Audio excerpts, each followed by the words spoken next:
Welcome back to Tech Talks. I'm Chris Bormas, the president of Preat Corporation, and we appreciate you spending a couple minutes with us today as we further talk about hater bars. So after part one, we received a ton of feedback, and what we realized is we simply didn't do a good enough job of explaining when and where to use the two different styles of hater bar housings. So we're going to go into that a little bit today. First, we have the traditional housings.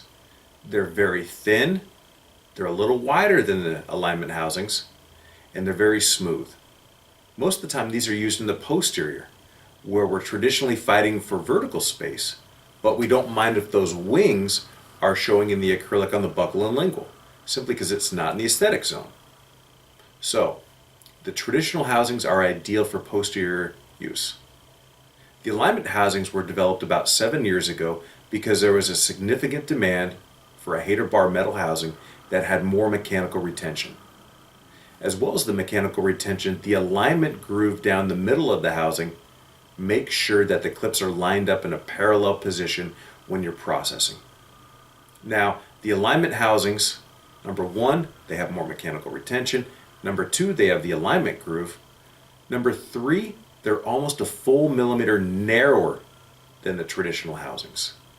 They're only 0.3 of a millimeter taller than the traditional, but when you're in the anterior, where most of the time you don't want to show the wide traditional wings in the aesthetic area, the alignment housings are perfect.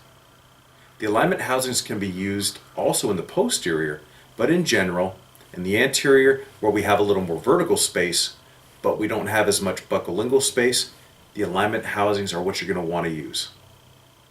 Thank you for all the questions, comments, and feedbacks on last week's Tech Talk. Thank you for joining us for Tech Talks by Preat, your questions answered. Have a topic you'd like to submit? Email us at techtalks@preat.com. That's techtalks@preat.com. Coming soon, part 2 in our 3-part series on the hater bar system.